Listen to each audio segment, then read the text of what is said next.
Il n'y a pas de réussite facile ni d'échec définitif, disait Marcel Proust. Cette citation va servir de fil rouge à notre conférence sur le thème du rebond. Elle nous est présentée par le directeur de Sciences Po qui nous accueille ce soir, Monsieur Frédéric Mion.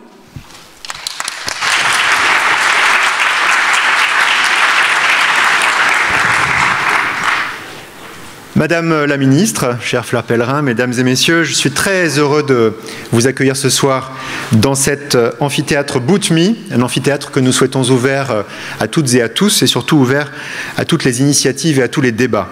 Parce que Sciences Po a vocation, depuis son origine d'ailleurs, à être un lieu ouvert sur la ville, un lieu ouvert sur la société, un lieu ouvert sur le monde, un espace où l'on débat, où l'on échange, où l'on s'engage, un lieu où émergent, où s'épanouissent des initiatives collectives, ou tout au moins des initiatives qui ont l'intérêt général pour viser. Et il se trouve que nous sommes à Sciences Po particulièrement attentifs à la thématique du rebond qui va faire l'objet des débats et des présentations que nous allons entendre ce soir. Et c'est la raison pour laquelle nous sommes très fiers, Madame la Ministre, que tu nous aies fait l'aimable proposition d'accueillir cette rencontre dans nos murs ce soir. L'histoire même de notre institution est en fait très intimement liée à l'idée de l'échec suivi du rebond. La fondation de Sciences Po, vous le savez sans doute toutes et tous, est intervenue sur les décombres d'une France défaite par la Prusse en 1870, déchirée par la Commune. C'est dans ce contexte que Émile Boutmy, notre fondateur, celui qui a donné son nom à cet amphithéâtre, a créé l'École libre des sciences politiques. Et c'est dans un contexte à peine moins tragique que cette école a été refondée en 1945, au moment de sa nationalisation par le gouvernement provisoire du général de Gaulle, qui a été créé donc le Sciences Po que nous connaissons aujourd'hui, au lendemain de la Seconde Guerre mondiale. Nous sommes en outre intimement convaincus à Sciences Po que l'échec, si douloureux soit-il, a de très robustes vertus pédagogiques. Et notre projet pédagogique se propose, en conjuguant à toutes les étapes des cursus une formation fondamentale théorique et une formation par la pratique, notre projet, disais-je, se propose d'équiper nos étudiants des savoirs et des compétences qui vont leur permettre de s'engager dans le monde et, si possible, de transformer le monde qui les entoure. Mais notre ambition, c'est que nos étudiants éprouvent suffisamment de confiance dans leurs compétences, dans leurs aptitudes, dans leurs capacités, pour qu'ils ne soient jamais paralysés par la possibilité d'un échec. Ils doivent au contraire être à tout moment avides de tenter, de tester, de chercher, d'expérimenter, au risque de tomber, pour aussitôt après se relever et tenter encore. Nous nous employons pour ce faire à stimuler chez nos élèves le sens de l'engagement, de les accompagner en mettant à leur disposition toutes les ressources nécessaires pour mener à bien leurs projets, quels qu'ils soient, que ce soit des projets politiques, sociaux, caritatifs, culturels, artistiques, sportifs et tant d'autres. C'est la même ambition qui nous a conduit à créer à Sciences Po un incubateur pour de jeunes entreprises. Cet incubateur, je dois le dire, fait aujourd'hui notre fierté, notamment parce que lors de la remise récente des prix de l'innovation de la ville de Paris, ce sont deux jeunes pousses de Sciences Po qui ont remporté 2 prix parmi les 5 qui ont été décernés par la ville. Et c'est le signe que si notre incubateur sait aider les jeunes pousses à se relever d'un échec, il sait aussi, et ça me semble presque aussi important, les aider à devenir de vrais success stories. Vous allez en outre rencontrer ce soir parmi les panélistes quelqu'un qui est au fond un bon exemple de ce que peut signifier le rebond à Sciences Po, et pas, en l'occurrence, pas nécessairement le rebond qui suit un échec, puisque vous allez entendre une jeune femme exceptionnelle, Sarah Ouramoun, qui, non contente d'être championne du monde de boxe amateur, c'est un titre auquel, pour ma part, je n'ai jamais prétendu, a intégré notre école par la voie de la formation spécifique que nous dédions aux sportifs de haut niveau au sein de notre direction de la formation continue. Après quoi, elle est entrée au master de marketing de Sciences Po et elle a fondé une société qui s'appelle Boxing et Compagnie, qui a rejoint notre incubateur de Sciences Po en septembre dernier. Je pense qu'elle pourra vous en dire davantage que je ne saurais le faire dans un tout petit moment sur son parcours, mais ce parcours, tel que je viens de le retracer, me semble exemplaire en tout point de ce que nous cherchons à évoquer ce soir. L'échec est une réalité que nous ne cherchons ni à gommer ni à stigmatiser en formation initiale. Au-delà de la formation initiale, nous faisons le pari que la formation tout au long de la vie peut et doit être stimulée pour permettre à chacun de rebondir, pour stimuler les initiatives des cadres et des cadres dirigeants singulièrement, pour stimuler leur capacité d'engagement et leur capacité d'innovation.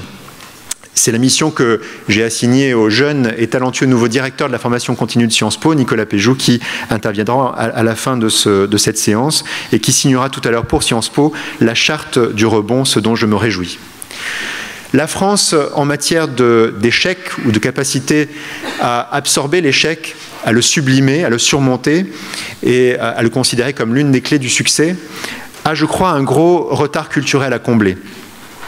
Nous sommes ici riches d'une population étudiante qui est composée pour près de moitié d'élèves étrangers et nous mesurons chaque jour le fossé qui sépare nos jeunes Français issus du système d'éducation secondaire que nous connaissons bien, qui globalement sont d'excellents élèves, mais qui sont cependant assez scolaires dans leur vision des choses et de leur parcours, assez individualistes aussi, et qui sont pétris par la peur de mal faire.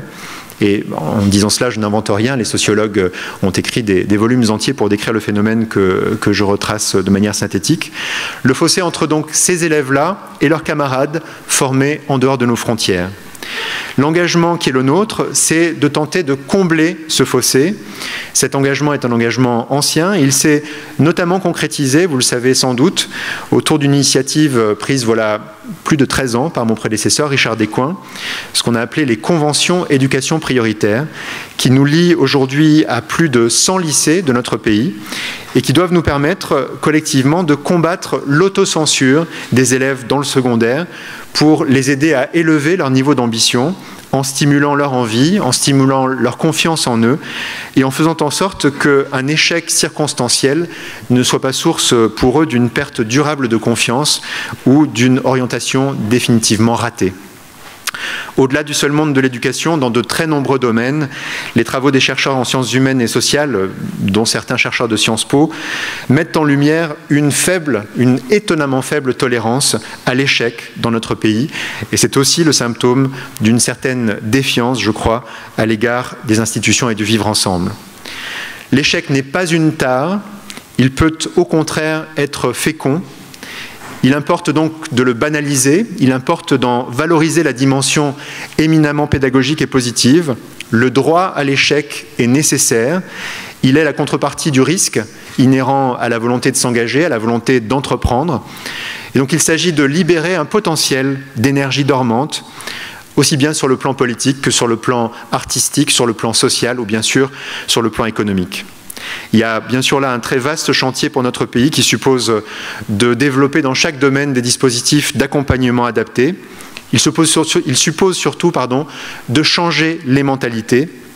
Et je pense que la manière la plus éloquente, la plus efficace de le faire, c'est d'inviter à présenter leur parcours des personnalités aussi éminentes que celles qui ont bien voulu se rassembler ici ce soir pour nous parler un peu de ce qu'elles ont fait, d'où elles viennent et d'où elles sont arrivées. Et encore, la plupart ne sont pas arrivées au bout de leur parcours et je m'en réjouis. Madame la ministre, c'est grâce à vous que ces personnalités sont, grâce à toi que ces personnalités sont réunies ici ce soir et nous nous en réjouissons beaucoup. Je souhaite à tous la bienvenue à Sciences Po. Je souhaite, et vous m'excuserez d'être sur ce point un peu en décalage avec le thème de cette soirée, je souhaite une pleine réussite à ces échanges. Bonne soirée et bons échanges.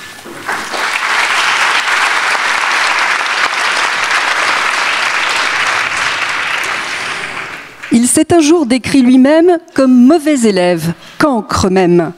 Mais il est aussi et surtout prix Renaudot 2007 pour son ouvrage Chagrin d'école et docteur honoris causa de l'Université de Bologne, la plus ancienne du monde occidental.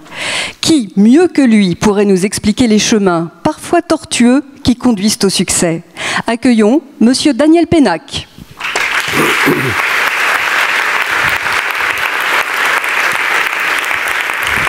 Bonsoir Madame la Ministre, bonsoir. Fleur Pellerin m'a donc demandé de faire mon coming out de cancre en 6 ou 7 minutes, résumer le désastre d'une existence en si peu de temps. Donc, je vais en effet vous parler du cancre qui constituait le sujet de Chagrin d'école. En 5 points précis et rapides. Le mensonge, qui est une affaire très importante dans cette affaire de cancrerie. La question centrale de la peur, qui est dominante dans l'échec. Les personnalités de substitution que s'imaginent les cancres pour devenir quelqu'un.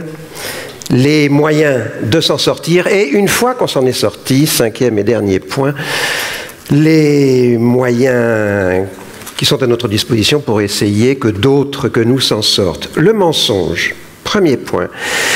Le mensonge est lié à ce concept de cancrerie. Le cancre est un menteur. Il tisse lui-même sa réputation par les innombrables mensonges qu'il croit mettre au point pour excuser les devoirs non faits, les leçons non apprises, les absences injustifiées, etc.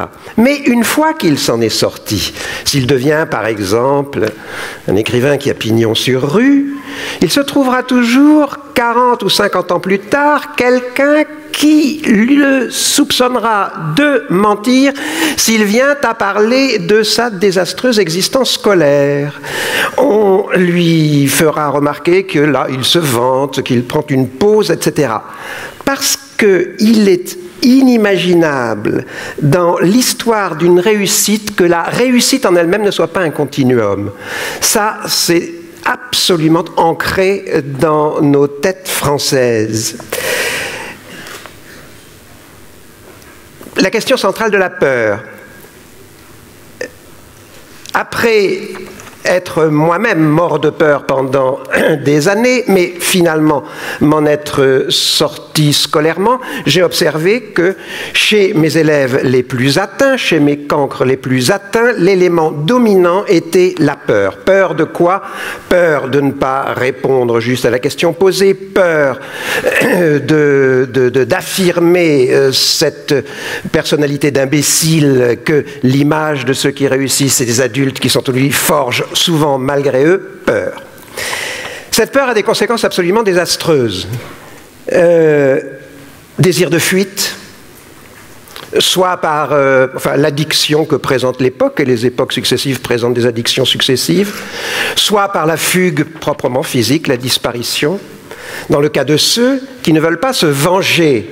L'autre façon de réagir contre la peur et la honte d'avoir eu peur, c'est le désir de vengeance, qui chez moi, par exemple, était extrêmement fort. C'est réellement quelque chose qui a empoisonné mon existence. Alors, le désir de vengeance conduit, bien entendu, alors à toutes sortes de choses. Là encore, au mensonge, au vol, à la violence physique, à la constitution de bandes, à tout ce que vous pouvez imaginer, afin de devenir quelqu'un hors du système, c'est-à-dire hors de l'école qui ne vous a pas... bref, de devenir quelqu'un hors du système scolaire, puisque l'école m'avait convaincu qu'en son sein, je n'étais personne. Et donc une façon extrêmement violente d'aller à l'extérieur, de constituer une personnalité dont un des buts était de se venger de ce qui se passait ou de ce qui ne s'était pas passé à l'intérieur. Ensuite, les moyens de s'en sortir. Le temps, tout simplement, c'en est un. Nous ne mûrissons pas tous à la même vitesse. Des enfants prodigieusement précoces, des enfants prodigieusement lents, j'en ai été un. Et puis, malgré tout, le temps a fait son affaire. Les professeurs, ensuite, quoi qu'on en dise, il nous arrive, et souvent d'ailleurs nous ne nous souvenons que d'eux, de rencontrer 2 ou 3 professeurs qui nous installent en nous-mêmes. Dans mon cas, un professeur de littérature qui, émerveillé par les dispositions d'invention dont je faisais preuve en fabriquant les mensonges innombrables que je lui servais pour justifier les travaux que je n'avais pas faits, a décidé d'en finir avec ce système de mensonges et m'a commandé un roman. Écoutez, plus de devoirs, plus de leçons, plus de dissertations, écrivez-moi un roman. Roman que je lui écris en un trimestre et qui, de ce point de vue, m'a installé en moi-même. D'autres rencontres, les rencontres amoureuses. Quand on est dans sa deuxième terminale et qu'on tombe amoureux d'une cagneuse, il s'agit de se prendre en main, ça aide. Voilà donc pour les moyens. Un autre professeur est un professeur de mathématiques qui, alors évidemment que je décrétais ma nullité absolue en mathématiques, a eu la sagesse de ne pas me croire. Ce faisant, il se trompait. Mais il a fait de moi, par ce début même, il a fait de moi un mathématicien pendant 1 an. Piètre mathématicien, mais mathématicien réel, c'est-à-dire assoiffé d'enfin comprendre ce qui s'est passé pendant une année. Une fois tiré d'affaire, les moyens d'aider les autres à s'en sortir.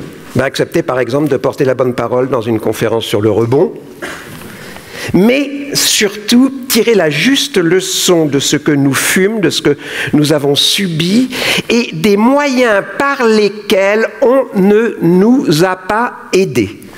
L'énumération de ces moyens est excellente si on veut devenir un professeur qui peut à son tour régler ce problème de l'échec scolaire. Fonder notre enseignement donc sur la destruction préalable du mur de la peur. Très important. Cette destruction, la psychologie n'y suffit pas. La sociologie non plus. Très étrangement et très heureusement, les meilleurs moyens dont nous disposons pour dynamiter le mur de la peur se trouvent dans la matière même que nous enseignons. Que ce soit la littérature, que ce soit la philosophie, les mathématiques. J'ai entre autres été sauvé, par exemple, par un professeur de philosophie qui m'a fait respirer à un étage supérieur via quantité de textes qui dédramatisaient et m'ont initié à l'autodérision. C'est souvent donc dans la matière même, c'est notre matière, la matière que nous enseignons qui nous donne les moyens de détruire ce mur de la peur. Je donne un exemple rapide. Un élève vous dit « je n'y comprends rien ». Un autre, ou le même, vous dit « d'ailleurs je m'en fous ». Un troisième vous dit « mais de toute façon, les adultes prétendent que je le fais exprès ». Très intéressant, grammaticalement très intéressant. Qu'est-ce que c'est que ce « y » auquel tu ne comprends rien? Qu'est-ce que c'est que ce « en » dont tu te fous? Qu'est-ce que c'est que ce « le » tu ferais exprès, tu le fais exprès. Que sont ces pronoms impersonnels, pronoms adverbiaux, pronoms compléments? Qu'est-ce que c'est que ça? La plupart de mes cours de grammaire avec les enfants les plus déglingués qui m'étaient été donnés en 27 ans d'enseignement reconstituaient l'édifice grammatical à partir de ces pronoms impersonnels qui les concernaient si personnellement. Et dès lors qu'on se mettait à disserter très sérieusement sur la valeur grammaticale de l'Y en l'occurrence, ou de ce le en l'occurrence, ou de ce en l'occurrence, il reconstruisait, mais très volontiers et avec beaucoup d'enthousiasme, l'édifice grammatical, jusqu'à comprendre que cette matière qu'il jugeait absolument hostile leur racontait la structure même de leur pensée et de leur être. Amen.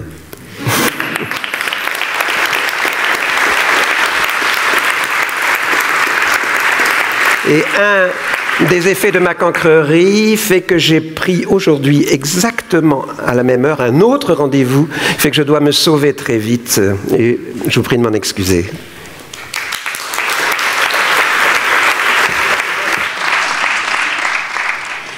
Chacun d'entre nous, un jour ou l'autre, a été confronté à l'échec. Comment les Français perçoivent l'échec?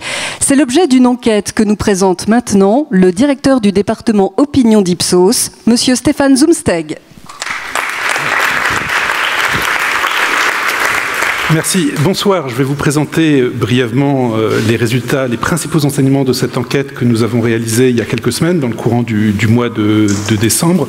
Et vous verrez que ces enseignements, ces conclusions s'inscrivent parfaitement dans la logique finalement de tous les thèmes, de toutes les thématiques qui vont être abordées ce soir. Ce que nous avons cherché à savoir avec cette enquête, c'était la façon dont les Français percevaient l'échec, de manière générale, le rebond aussi, mais surtout s'ils considéraient que de manière générale, quand quelqu'un échoue, qu'il s'agisse d'un salarié, qu'il s'agisse d'un élève, d'un étudiant ou d'un entrepreneur, est-ce que ces mêmes Français considèrent que les pouvoirs publics, en général, sans rentrer dans le détail, leur accordent suffisamment d'opportunités, leur offrent un cadre qui soit réglementaire, juridique, législatif, peu importe, pour leur permettre de tirer les leçons finalement de ce premier échec. Et vous allez voir que les résultats sont assez éloquents parce que traditionnellement dans une enquête d'opinion, c'est souvent, vous en voyez souvent passer évidemment, c'est souvent une courte majorité qui s'oppose à une forte minorité.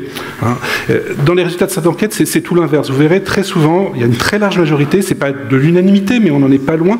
Très souvent, les Français, quel que soit leur profil, quel que soit leur âge, c'est toujours très intéressant. Je m'attendais à ce qu'il y ait des vrais clivages, à ce que les jeunes peut-être soient un peu plus pessimistes que les personnes d'âge plus mûr, ou l'inverse, selon les thèmes abordés. On n'a pas du tout ça dans cette enquête. Les Français sont un petit peu tous en phase avec cette opinion dominante selon laquelle, je vais l'aborder maintenant, eh bien, l'échec est trop souvent stigmatisé en France. Donc voilà, je vais vous passer les principaux résultats. Rassurez-vous, je ne vais pas vous assommer de chiffres, il n'y a que 5 diapositives, et encore, je ne les commenterai pas tous, mais cette première diapositive est assez éloquente dans le sens où on comprend tout de suite ce que déplorent, ce que regrettent les Français quand on aborde la thématique de l'échec, de la chance, de la seconde chance ou du rebond. Alors, vous voyez, c'est une question assez classique. On leur a soumis une série d'opinions. Il y en a 5, je vais revenir dessus. On leur a demandé finalement, est-ce que vous êtes d'accord ou pas avec chacune des idées ou des opinions suivantes. Je prends c'est sans doute l'une des plus intéressantes. Prenons la seconde, on dévalorise trop souvent les gens qui subissent un échec dans la vie professionnelle. D'accord ou pas d'accord? Donc, des modalités de réponse en 4, mais vous voyez, vous avez les sous-totaux sur la partie droite de cette diapositive. En gros, il y a une très large majorité des Français qui font ce constat, qui regrettent, qui déplorent le fait qu'aujourd'hui, eh bien, l'échec est quelque chose qui est largement stigmatisé dans la société française, que ce soit au niveau économique, au niveau, là encore, je le redis, d'un salarié, d'un entrepreneur, d'un élève ou d'un étudiant. Et encore plus grave, dans ce constat, ce sont les 2 dernières propositions que nous leur avons soumises. Vous voyez, on leur a demandé, est-ce que selon vous, en France, il est difficile de rebondir après un échec professionnel? Est-ce qu'il est plus difficile, que dans d'autres pays? Là encore, une majorité, un peu plus de la moitié, considère que c'est plus compliqué en France.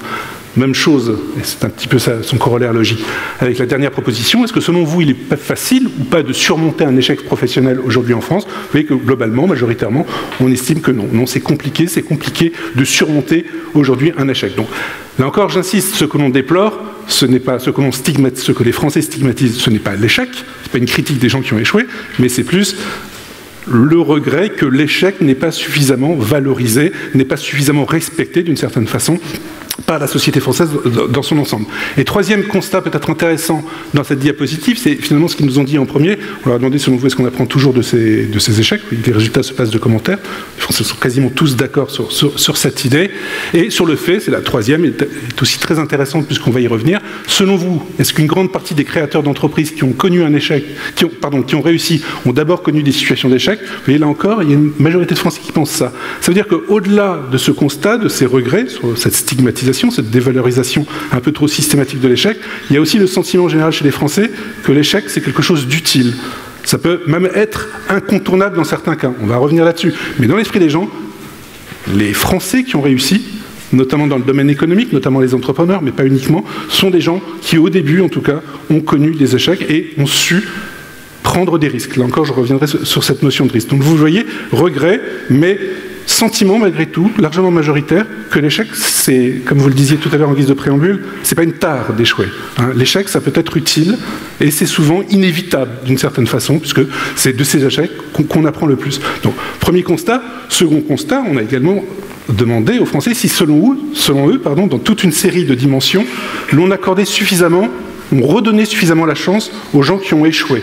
Est-ce qu'on leur donnait une seconde chance? Et là encore, vous voyez, les résultats se passent de tout commentaire, puisqu'on l'a testé pour les salariés, pour les élèves, pour les entrepreneurs et pour les étudiants, leur demandant finalement, vous le voyez, estimez-vous qu'en France, on redonne assez ou pas assez sa chance à quelqu'un qui a connu l'échec? Pourquoi je vous disais que les résultats se passent de tout commentaire? Vous voyez bien à quel point le rouge, qui correspond au non, au pas assez, est largement majoritaire. Donc vous le voyez, première diapositive, l'échec est stigmatisé, et en plus, comme si ce n'était pas suffisant, on ne redonne pas suffisamment sa chance aux gens qui ont connu l'échec. Et là, pour toutes les dimensions, vous le voyez bien, ça vaut pour notamment pour les entrepreneurs qui arrivent en avant-dernière position.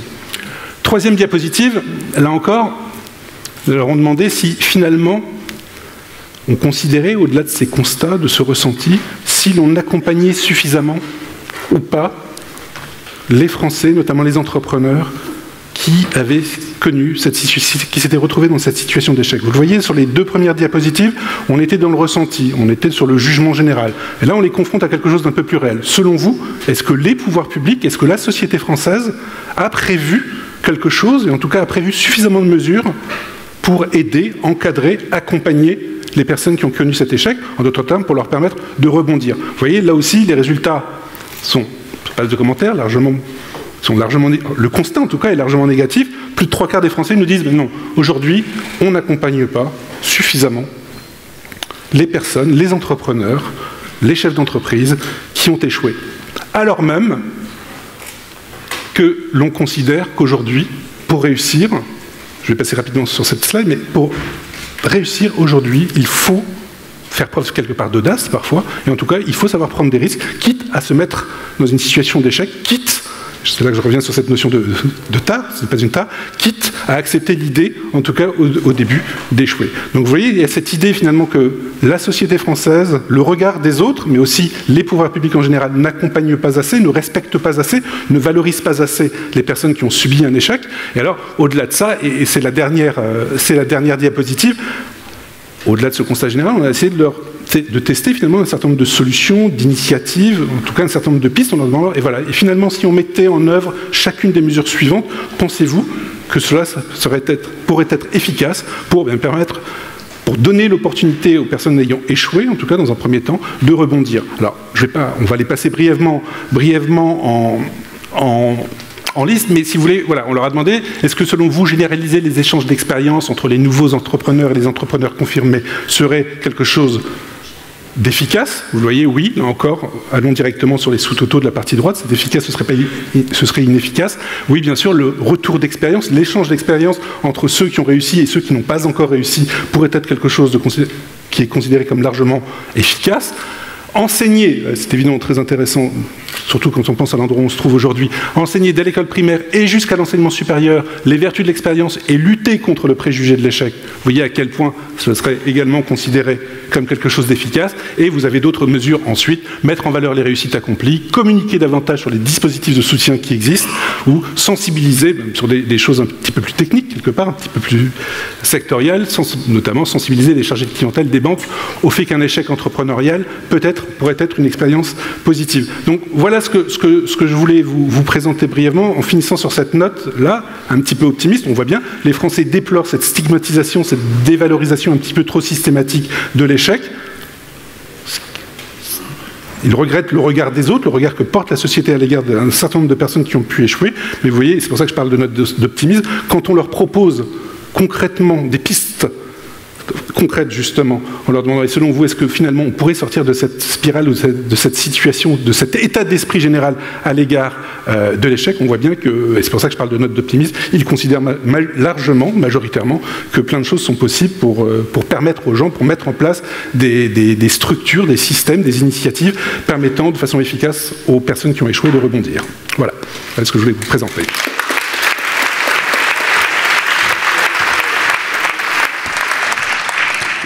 À 30 ans, 7 fois championne de France de boxe féminine, 8 fois championne d'Europe, championne du monde, titulaire d'un master, chevalier de la Légion d'honneur, certains parcours semblent défier la notion même d'échec. Merci d'accueillir mademoiselle Sarah Ouramoun.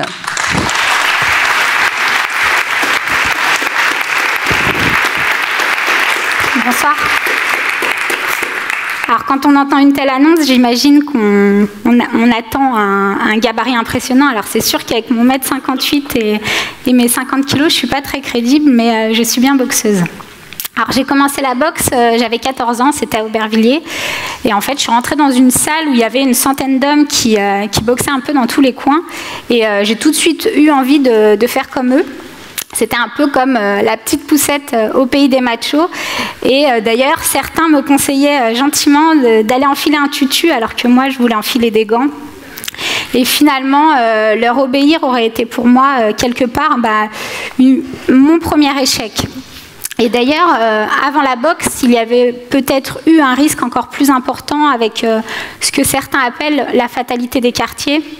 Et donc, face à ça, ma mère me répétait sans cesse « fais des études parce que c'est la seule issue, c'est la seule manière de réussir sa vie ». Alors, je l'ai écoutée, moi, c'est ma mère. Hein. Et j'ai fait des études, j'étais plutôt bonne élève. Et donc, j'ai bataillé pour m'imposer dans ce sport qui était très masculin. Et pour me faire respecter, pour gagner des combats aussi. Et pour ça, il a fallu que je travaille beaucoup, que je m'acharne à l'entraînement tous les jours. Et donc, que je gagne à chaque fois que je montais sur un ring. Et donc, des victoires, il y en a eu. Il y a eu des victoires au début confidentielles, parce que la boxe féminine n'était pas du tout connue en France. Puis des victoires nationales avec un premier titre de championne de France en 99. Et ensuite, des victoires internationales. Et pour que ça fonctionne bien, il y a eu vraiment un personnage clé dans mon parcours, ça a été mon entraîneur, parce que il a eu confiance en moi, il m'a ouvert les portes de sa salle alors que la boxe féminine était encore inconnue en France. On a eu le droit de boxer qu'à partir de 97. Et surtout, il m'a fait confiance. Et donc, voilà, je vous parle de victoire, je vous parle de tutu, mais tout n'était pas rose. Bien évidemment, il y a eu des défaites. Et les défaites font partie du parcours des sportifs de haut niveau. Et donc, quand je monte sur un ring, je sais pertinemment que il y a le risque que je perde. C'est quelque chose que j'ai intégré. Mais finalement, la défaite, en fait, est un échec que quand j'ai des regrets. Quand j'ai des regrets de ne pas avoir assez travaillé pour mon combat, ou encore de ne pas avoir donné le meilleur de moi-même sur le ring. Et donc finalement de descendre du ring en étant responsable de mon propre échec. Alors des défaites, j'en ai eu aussi par accident. Alors par exemple en 2009, alors que je boxais pour un titre européen, il m'arrive quelque chose de bizarre sur le combat, alors que ça vient à peine de commencer, j'ai l'impression de suer à grosses gouttes, et c'est une sueur qui me trouble la vision. Et quand je regarde au sol, je vois qu'il y a des gouttes de sang et je comprends que je suis coupée à l'arcade. En fait, le scratch des gants m'a coupée. Et donc, le médecin de la compétition arrête le combat. Et là, je perds par forfait.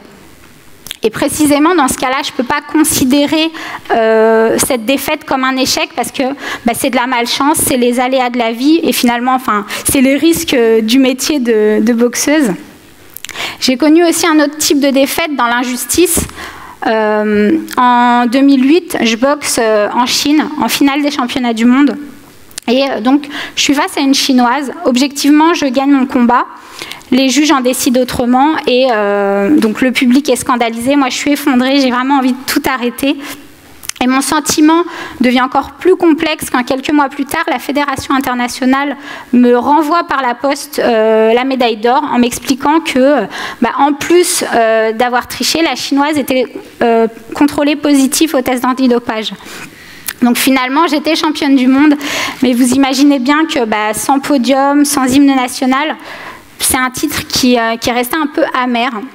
Mais bon, les défaites font partie de notre parcours et dans le cas précis de la boxe, étant donné que c'est pas reconnu, que les sponsors ne s'intéressaient pas à moi, j'ai dû travailler et faire des études en parallèle de ma carrière.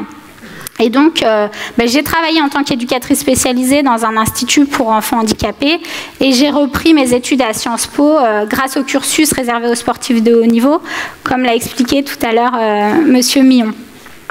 Et en tout cas, ce qui est certain, c'est que les valeurs que j'ai apprises, aussi bien dans les victoires que dans les défaites, sont transférables dans les études et dans la vie professionnelle. Ces valeurs, c'est quoi? Vous les connaissez tous. Ces valeurs, c'est l'excellence, le dépassement de soi. C'est aller au-delà de ses limites, aller au-delà de ses peurs et y croire. Moi, vraiment, dans tout ce que j'ai fait, j'ai vraiment voulu toujours y croire. Et en 2012, la boxe féminine devient sport olympique. Et pour moi, c'était un peu l'objectif ultime d'une aventure sportive de 17 ans. Les Jeux, c'est vraiment le Graal de tous les sportifs. Et donc, pour accéder aux Jeux de Londres, il m'a fallu passer différentes phases de qualification.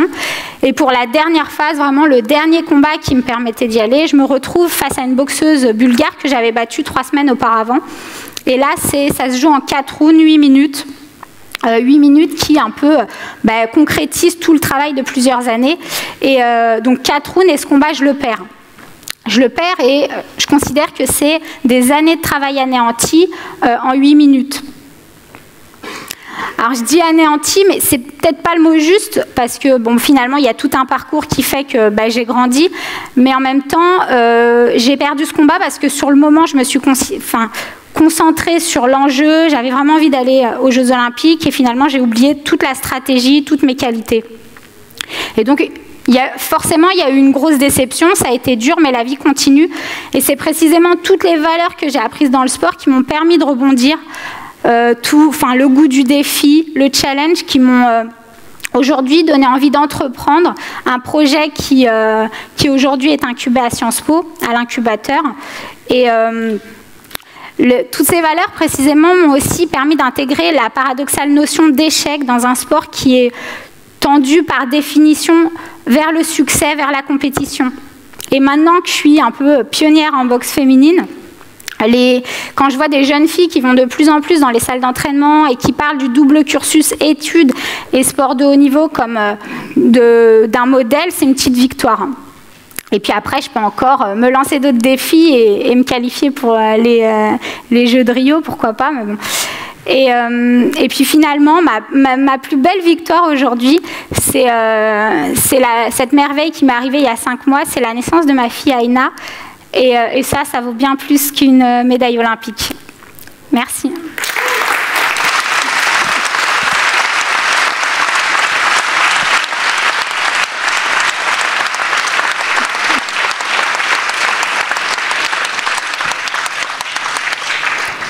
Il voulait être pilote de chasse, mais la vie en a décidé autrement. Un parcours exceptionnel, récompensé par l'ordre de chevalier de la Légion d'honneur en septembre 2013.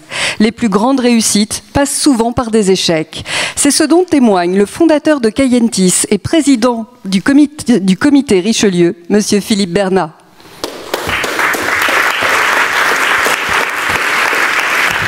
Bonsoir à tous, Madame la Ministre.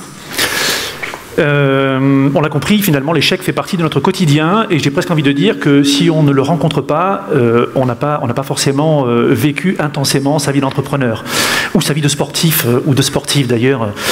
Donc j'ai accepté de témoigner en tant que patron d'entreprise que j'ai créé. J'en ai créé plusieurs. Alors bien sûr, j'ai échoué puisque je ne suis pas au CAC 40, mais en même temps, j'ai réussi à créer des emplois et à prouver qu'il était possible de faire un parcours tout à fait honorable. Et également en tant que président du comité Richelieu qui regroupe les entreprises d'innovation et de croissance. Alors pourquoi je vous parle de ça? Parce que sur les 300 entreprises qui composent ce comité, je pense que plus d'un tiers sont issus de gens qui ont rebondi. Ce sont des gens qui étaient dans des grands groupes, qui occupaient des fonctions intéressantes dans des grands groupes et qui, pour des raisons ou de recentrage stratégique des grands groupes ou simplement parce qu'il y a eu des plans de restructuration, ont été, entre guillemets, éjectés de ces grands groupes. Alors, la notion de rebond intervient sous forme du rebond subi. Je suis sorti et je vais devoir rebondir, ou au contraire sous forme de rebond choisi. Et pour le coup, j'en ai vécu un dans le cadre d'un essaimage, qui est une excellente une technique pour finalement rebondir de manière encadrée et sortir d'un grand groupe et créer une entreprise et se lancer dans l'aventure entrepreneuriale. C'est ce que je différencie entre le rebond défensif, je subis une situation, et puis le rebond offensif, je la choisis et je pilote un petit peu ce qui se passe, et c'est moi qui fixe le cap jusqu'à l'atterrissage de mon projet. Pour autant, le rebond défensif, je vais y venir dans un instant, il doit être géré. Et le message que j'ai envie de vous passer ce soir, c'est finalement l'échec fait partie de notre quotidien. Admettons-le, n'ayons pas peur de cette situation et apprenons à vivre avec à le sublimer, à le dépasser et à le transformer. Et c'est comme ça que les choses se passeront bien. Et quand on regarde la manière dont les échecs se déroulent et la façon dont les gens réussissent après des échecs, finalement, tout passe par à peu près les mêmes étapes. Donc c'est certainement un processus très déterministe, avec des différentes fonctions à différents moments, des données d'entrée, des données de sortie, et il suffit de mettre ça en musique et puis d'apprendre la façon dont tout ceci se déroule pour le vivre sereinement et en faire une arme de rebond, hein, finalement, et se développer en fonction de ça. L'échec, le rebond, une capacité, une qualité essentielle pour vivre tout ça, c'est la résilience. C'est-à-dire votre capacité finalement à encaisser des coups, et vis-à-vis de l'intervention précédente, et les encaisser et puis réagir par rapport à ces coups. Alors il y a différents modes d'application de la résilience, en physique, en mécanique, mais je vais m'intéresser à deux, trois applications de la résilience. D'abord, la résilience psychologique. Effectivement, j'encaisse un coup, comment je réagis? Est-ce que je suis détruit? Et est-ce que j'ai la possibilité de me relever? Et je dis je, mais finalement c'est une erreur. Est-ce que je et nous allons me donner la possibilité de me relever? Parce que c'est finalement pas quelque chose qu'on fait seul. Il faut le faire dans un environnement, dans sa famille, dans son entourage, dans son écosystème, mais jamais seul. Je crois que c'est un point extrêmement important. Et puis dans le domaine de l'aérospatial, effectivement, j'en viens, j'aurais aimé être pilote de chasse, de vertèbres cassées, ça n'a pas été possible, mais j'ai réussi à revenir dans ce monde-là, où la résilience, finalement, dénote la capacité d'un système embarqué à tolérance de panne, de pouvoir continuer à fonctionner en mode dégradé tout en évoluant dans un environnement hostile. Compliqué, mais ça veut dire quoi? Ça veut dire qu'avant qu'un avion vole, on s'est d'abord intéressé à toutes les situations de panne qui pouvaient se produire.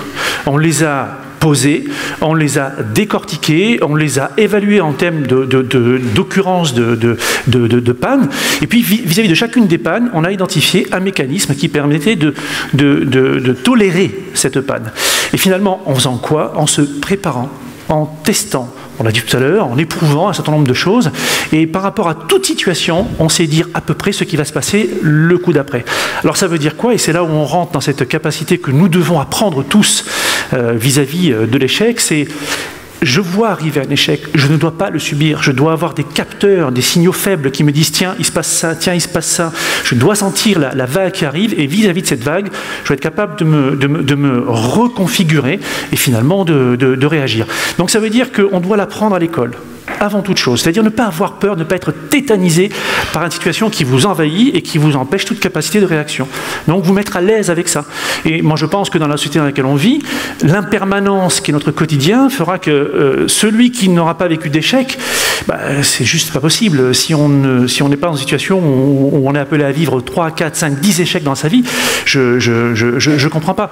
Alors évidemment, je parle pas de l'échec extrêmement lourd, extrêmement dur, extrêmement destructeur. Je parle de celui qui fait que vous étiez sur une trajectoire et vous êtes obligé pendant un temps d'en sortir et éventuellement de faire autrement pour y revenir, ou, et ça je pense qu'il faut qu'on nous l'apprenne, à changer de trajectoire. Finalement, le fait qu'un échec survienne, c'est peut-être aussi une fantastique opportunité pour changer de trajectoire. Et en ce sens, par exemple, l'innovation est une formidable réponse à une situation probable d'échec. Je connais une situation, si je ne change rien, je vais dans le mur. Si je change un produit, un service, une organisation, alors, par une innovation, alors je vais changer ma trajectoire. Je le décide, je le pilote et je l'exécute. Donc, pour résumer mon propos rapidement et tenir dans mon temps, face à l'échec, d'abord une phase d'apprentissage théorique, on se met à l'aise par rapport à ça. Tout à l'heure, on a dit on doit apprendre de ses échecs, mais s'il vous plaît, apprenons de nos échecs, et j'espère que c'est un sujet qui sera abordé ici. Si j'apprends que de mes échecs, c'est bien, mais ça m'intéresse qu'à moitié. Moi, ce qui m'intéresse, c'est d'apprendre des échecs de mes petits camarades. Pourquoi eux se sont plantés et pourquoi moi, je ne me planterai pas. Donc ça veut dire qu'il faut communiquer, il faut poser, il faut écrire, il faut analyser, il faut être décontracté par rapport à cette situation-là et être capable de l'exposer et de dire voilà pourquoi je me suis planté, voilà pourquoi j'ai échoué. Et quelqu'un vous dira tiens, c'est bizarre, j'ai connu la même situation, ou au contraire, moi dans cette situation, ce que j'ai fait, c'était pas ce que tu as fait, c'est autre chose. Très bien, je prends, si ça se reproduit, j'aurai une réponse dans mon sac à dos pour réagir correctement. Donc une préparation qui passe par la communication. Là-dessus, il faut être extrêmement à l'aise.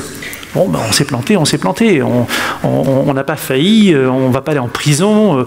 Il y a des choses formidables qui ont été faites récemment, par exemple la suppression de l'indicateur 0,40 qui fait qu'on n'est plus marqué en rouge vis-à-vis des banquiers, par exemple, et on en parlera certainement tout à l'heure. Donc, tout est en train de se faire, de faire en sorte que sur une situation d'échec, vous ne soyez pas dans une voie sans issue, mais au contraire, que vous puissiez reprendre une voie en étant encore plus fort. Dans un autre registre, le skieur qui se fait qui se claque les ligaments, bon, il va se faire opérer, et puis quand il va repartir, peut-être qu'il sera encore meilleur. Bon, je ne vous souhaite pas ça à tous, bien évidemment. Et puis, pour terminer, je crois qu'il est absolument indispensable, une fois de plus, de se préparer à affronter ces échecs. La société dans laquelle on vit évolue à une vitesse folle. Moi, j'ai vécu un échec dans une entreprise que j'ai créée parce que l'innovation que j'avais développée arrivait à son terme, finalement, n'intéressait plus personne. Il a fallu que je me pose des questions pour changer de route et continuer le développement de mon entreprise. Et ça va nous arriver à tous, parce que les choses vont très très vite, parce que l'innovation et puis les changements et puis les évolutions sont de plus en plus nombreuses. Donc il est essentiel d'être extrêmement à l'aise par rapport à ça, de l'accepter, de le partager et de grandir avec ça tous ensemble. Voilà, je vous remercie.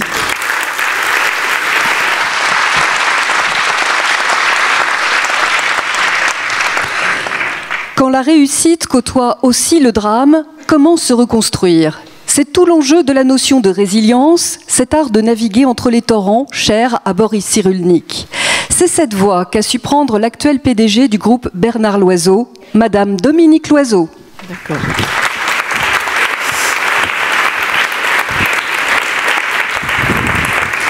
Bonsoir Madame le Ministre, bonsoir à cette assemblée.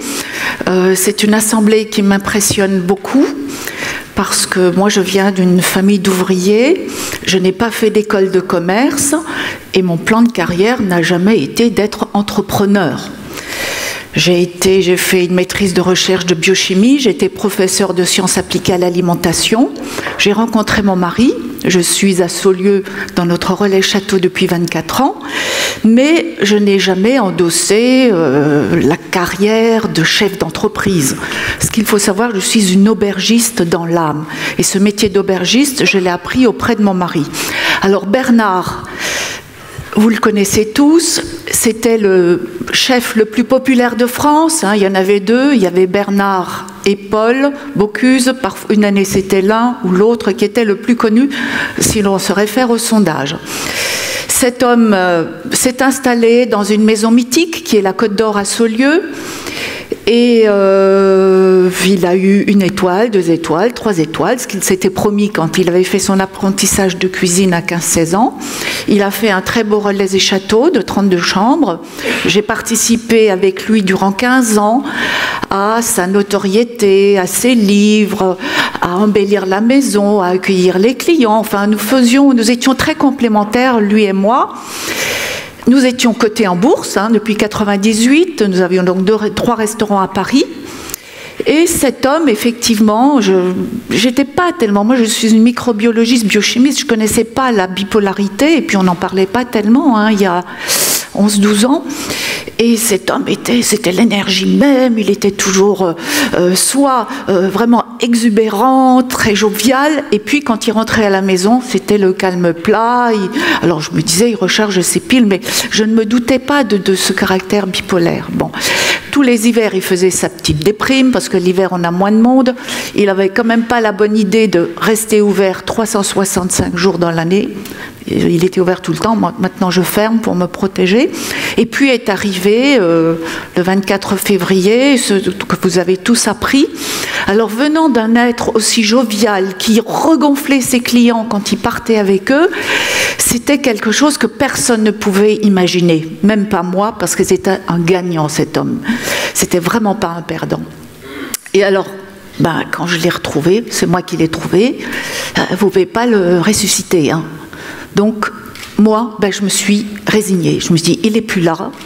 Il y a ses enfants, il y a ses équipes, il y a les clients, il y a la France entière, tout le monde le connaît. C'était pas possible pour moi de laisser s'écrouler tout ce qu'il a fait. Parce que Bernard Loiseau, c'était un style de cuisine, c'était une très belle maison, c'était un personnage. il y avait des équipes derrière lui, on ne pouvait pas enlever l'enseigne, fermer et puis aller où? Donc vis-à-vis de mes enfants, vis-à-vis de mes équipes et vis-à-vis de tout ce monde, je me sentais l'obligation de continuer. Je dois quand même vous avouer que je n'aime pas l'échec du tout. Donc je me suis dit, comme l'a dit Sarah, je me suis dit, je vais essayer, parce que si je n'essaie pas, toute ma vie, je m'en voudrais de n'avoir pas essayé de continuer. Donc je me suis dit, je vais essayer, si ça marche tant mieux, si ça ne marche pas, on aura au moins essayé. Et écoutez, on a continué à travailler comme avant. 1 an après, nous avons gardé notre 3e étoile au guide Michelin, ce qui est du jamais vu. C'était vraiment quelque chose... La profession m'avait laissé 6 mois au départ. Bon, il faut quand même savoir que l'entreprise était profitable. On est coté en bourse. Quand Bernard est décédé, il n'y avait pas de problème financier, il n'y avait rien. Bon, première année, quand même, moins 50% de fréquentation. C'est normal, un être comme Bernard, charismatique, fondateur, créateur, qui n'est plus là... À la place d'un nombreux clients, je me serais dit, il n'est plus là, moi je ne vais même plus le voir, est-ce que c'est toujours aussi bien? Je n'y vais plus. Eh bien, il y a un attachement à ce personnage que vous ne pouvez pas imaginer. Il a marqué la France entière par ses rubriques à la radio, en expliquant ses recettes. Il avait un discours tellement passionné sur les bons produits, sur ce métier. C'était le discours que voulaient entendre les Français, et lui, c'était sa passion, et puis tout ce qu'il disait, c'était compréhensible, et puis c'était défendre les bons produits, dire aux gens faites un peu la cuisine chez vous, ce qui se dit maintenant par d'autres. Bon, toujours est-il que nous avons réussi au bout de 7 ans, parce que évidemment avec 50% de chiffres en moins, et comme je voulais quand même essayer de garder 3 étoiles, il y avait 70 personnes à Saulieu. Donc vous pouvez voir... le problème que cela posait. Alors je disais à mes actionnaires que mes pertes étaient des investissements sur l'avenir. Et effectivement, depuis maintenant 3 ans, le groupe est à nouveau équilibré. Bon, j'ai eu à affronter les médias parce qu'il fallait rassurer la famille, il fallait rassurer les clients, donc il fallait passer des discours à travers les médias parce que c'est le seul moyen de faire croire à la France entière que la maison continuait et qu'on n'était pas fermé. Si on ne parlait plus de nous, pour tout le monde, c'était fermé. Donc j'ai dû, bon, en tant que journaliste, ça ne m'avait pas trop impressionné d'aller faire Ardisson, Fogiel, enfin bon, je me suis remuée, c'est de l'énergie de faire des médias. J'ai revu toute la gestion de l'entreprise, la gouvernance, et j'ai commencé à gérer cette entreprise comme sont gérées les très grandes entreprises, avec une gestion très rigoureuse. Et d'ailleurs, je suis très impressionnée qu'un chercheur, un polytechnicien, chercheur du CNRS et HEC, a fait une étude sur l'identité organisationnelle, puisqu'il y a quelqu'un qui incarne l'autorité dans une maison, cette personne disparaît. Qui commande après? Moi, j'étais pas comme Bernard à dire maintenant vous faites ça, il faut faire ça. Non, moi j'avais des petites épaules et je n'étais que son épouse. Et les anciens de son équipe, je ne pouvais pas les prendre de haut. Eh bien, nous avons fait des comités de direction, j'ai fait participer tous les services et grâce à cette nouvelle organisation, à cette nouvelle gouvernance, eh bien, on a réussi à maintenir l'excellence et à se retrouver maintenant avec... Mon pâtissier en 2013 a été élu meilleur pâtissier de l'année par ses pairs. Nous avons des œnothèques comme personne n'en a en France. Enfin, on est maintenant à nouveau redevenu une maison qui compte. Mais c'est vrai que j'ai dû aller au charbon, comme disait Bernard. Il fallait être présent auprès des clients parce que lui était tellement présent. C'était un homme qui avait un tel charisme, il ne fallait pas que ça soit impersonnel. Donc il fallait être à la maison, dans les médias, et aussi soutenir les enfants. Donc j'ai ouvert en 2007 un restaurant à Beaune, qui était le premier en Europe à offrir 100 vins au verre, des très bons vins. Je viens d'ouvrir l'Oiseau des Ducs cet été à Dijon, et la maison marche bien, et je suis ravie d'avoir tenter cette expérience. Je lui dis, je ne peux pas vous dire exactement ce qui m'a poussée. Pour moi, c'était une telle évidence. Et comme je vous l'ai dit, je ne voulais pas que Bernard meure définitivement. Et tout ce qu'il avait fait, il fallait que ça continue. Et puis, je croyais en lui, je croyais dans tout ce qu'il nous disait du matin jusqu'au soir, dans cette belle demeure qu'est Saulieu. Et là, d'ailleurs, je vais sans doute agrandir notre spa, puisque nous étions le premier aussi en 2000 à être un 3 étoiles avec un spa. Et là, on va l'agrandir cette année. Vous voyez, donc il faut être comme Bernard, garant des valeurs, de la tradition, des racines, c'est ce que nous faisons à Saulieu, mais en même temps être innovant. Lui, il y a 30 ans, a fait des sauces sans crème, tout le monde se moquait de lui. Ensuite, il est allé en bourse, c'est toujours le seul restaurant 3 étoiles à être en bourse au monde. Donc Bernard a toujours bousculé, et c'est pour ça que nous devons continuer à être à la pointe et être digne de lui, et je pense qu'il est content de lui. En tout cas, je vous remercie.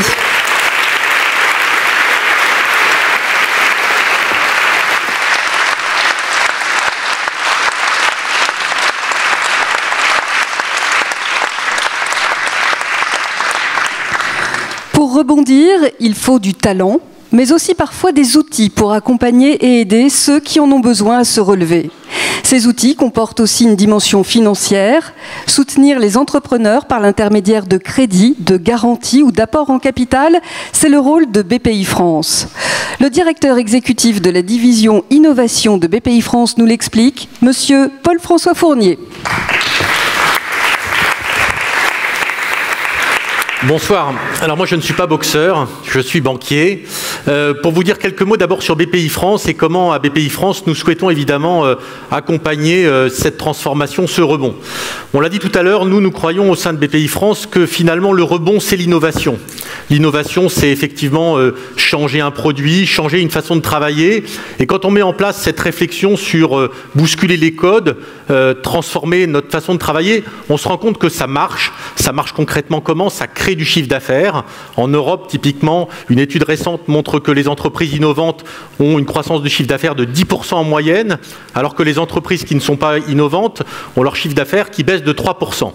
Et la bonne nouvelle, c'est qu'en France, quand on fait de l'innovation, on la fait bien. Vous savez, on a tous ce sentiment que on a quelque chose qui est notre savoir-faire, mais qui n'est pas encore complètement, j'allais dire, généralisé. Et cette étude montre qu'en France, quand on fait de l'innovation, on a une croissance de chiffre d'affaires de nos entreprises qui est de 20%, donc le double de la moyenne européenne. Alors BPI France, pour accompagner cette transformation, ce nouveau tissu industriel, c'est d'abord une communauté d'hommes et de femmes. C'est 2500 collaborateurs, une moyenne d'âge de 35 ans, une majorité de femmes qui, chaque jour, dans 42 implantations régionales, dans les 22 régions de France, prennent des décisions au contact du tissu des entrepreneurs. Ces décisions, c'est 90% de ces décisions qui sont prises en région pour être encore une fois au plus près de cette expérience des entrepreneurs et de capitaliser. Alors notre transformation, notre innovation de fonctionnement, elle passe par deux grands axes. Le premier, c'est l'accompagnement. Notre conviction, c'est qu'il faut que nos entreprises travaillent plus entre elles. On l'a dit tout à l'heure, l'expérience, c'est aujourd'hui un des éléments les plus importants pour réussir dans un monde de plus en plus complexe. Je vais vous donner un exemple très concret, puisque au CES, au Consumer Electronics Show, il a été primé, c'est une entreprise qui s'appelle Smart Sensing, qui fait des t-shirts communicants. C'est le t-shirt que vous porterez demain, qui se mettra à la machine, mais à l'intérieur de ces fibres, ce t-shirt, il captera l'ensemble des données de votre corps qui permettront de mesurer si vous allez bien. Pour les personnes âgées, par exemple, pour être sûr que petit à petit, on s'aperçoive au plus vite de leur situation, ou pour les sportifs, pour être sûr qu'on tire le meilleur parti, qu'ils tirent le meilleur parti de leurs sentiments physiques. Cette entreprise vient d'être primée au CES de Las Vegas, et elle travaille avec une autre entreprise, qui est une entreprise qui s'appelle Payen, qui est une entreprise lyonnaise, qui a 150 ans, cette entreprise. Elle a commencé avec la soie.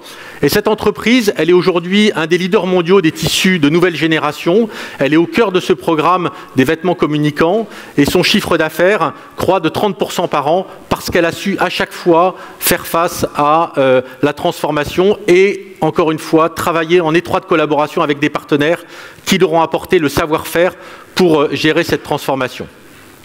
Le deuxième axe, évidemment, c'est le financement, c'est le cœur de la promesse de BPI France. C'est des moyens considérables que l'État a confiés à BPI France autour de deux grands axes. Le premier axe, celui du financement, où BPI France a une action en particulier extrêmement forte sur l'innovation. Il faut savoir aujourd'hui que près de 1 milliard d'euros sont chaque année investis dans des projets innovants. Et cet argent, c'est pour bancariser un secteur qui aujourd'hui a beaucoup de mal à l'être, puisque la prise de risque est relativement importante. Sur ce milliard d'euros, nous savons aujourd'hui que entre 30 et 50% de cet argent ne reviendra pas parce que les projets ne donneront pas la valeur qu'ils estimaient. C'est encore une fois l'effort de l'État, grâce au financement de l'État et du programme d'investissement d'avenir, qui permet de financer cette prise de risque pour que des jeunes entrepreneurs ou des entrepreneurs puissent faire cette transformation d'innovation.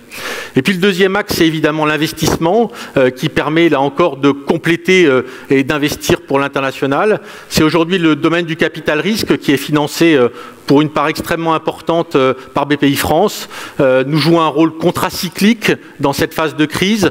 En 2008, nous financions sur chaque euro qui allait à un entrepreneur 25 centimes d'euros étaient financés par l'État. Aujourd'hui, c'est 50 centimes sur 7 euros qui est soutenu par l'État pour faire face à, évidemment, le manque d'argent privé aujourd'hui sur ce dispositif du capital risque extrêmement risqué. Ces dispositifs, nous essayons de les adapter, évidemment, pour qu'ils soient le plus, j'allais dire, en rapport avec les évolutions de l'innovation et de la société, et pour que notre, j'allais dire, entreprise, qui est BPI France, soit un des poumons de la transformation de la France et de l'innovation. Voilà, merci à vous, et puis j'espère qu'on retrouvera la plupart d'entre vous demain au sein de nos agences pour monter un projet qui, j'espère, sera la réussite que nous attendons tous demain. Merci.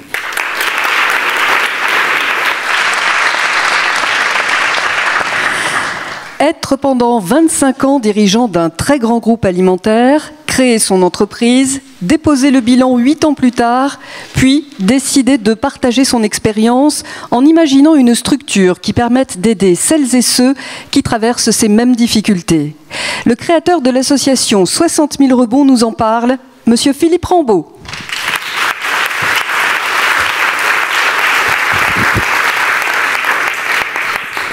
J'ai un rêve qu'on n'ait plus jamais honte de dire qu'on a fait faillite. J'ai, il y a 1 an et demi, prononcé cette phrase en ouverture d'une conférence à laquelle TEDx m'avait invité pour parler de l'échec, pour parler de rebondir. Et je vivais à 55 ans mon premier échec. Alors, contrairement à vous, madame, pour qui j'ai beaucoup de respect, je n'ai pas vécu un drame. J'ai vécu un échec. Et donc, j'ai essayé de parler de ce que signifiait la faillite, puisque la faillite, c'est le plus grand signe de l'échec entrepreneurial. J'ai expliqué le triple traumatisme que vivent les entrepreneurs qui font faillite. Le traumatisme personnel, l'estime de soi qui s'effondre, la honte, et la honte en particulier vis-à-vis de ses employés, de ses équipes.